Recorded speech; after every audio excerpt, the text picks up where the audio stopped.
Battle of Gettysburg was fought July 1st to 3rd, 1863, in and around the town of Gettysburg, Pennsylvania, by Union and Confederate forces during the American Civil War. The battle involved the largest number of casualties of the entire war and is often described as the war's turning point. Union Maj.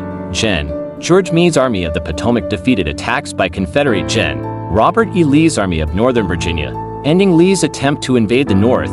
After his success at Chancellorsville in Virginia in May 1863, Lee led his army through the Shenandoah Valley to begin his second invasion of the North, the Gettysburg Campaign. With his army in high spirits, Lee intended to shift the focus of the summer campaign from war-ravaged Northern Virginia and hoped to influence Northern politicians to give up their prosecution of the war by penetrating as far as Harrisburg, Pennsylvania, or even Philadelphia. Prodded by President Abraham Lincoln, Maj.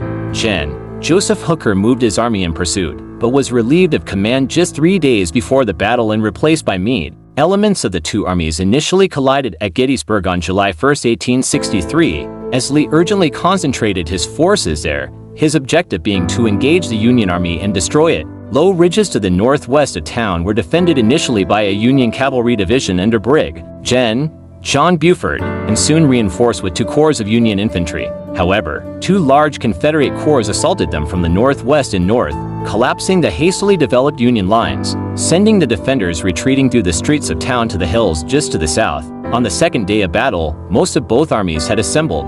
The Union line was laid out in a defensive formation resembling a fish hook. In the late afternoon of July 2nd, Lee launched a heavy assault on the Union and fierce fighting raged at Little Round Top, the Wheatfield, Devil's Den, and the Peach Orchard. On the Union right, Confederate demonstrations escalated into full-scale assaults on Culp's Hill and Cemetery Hill, all across the battlefield. Despite significant losses, the Union defenders held their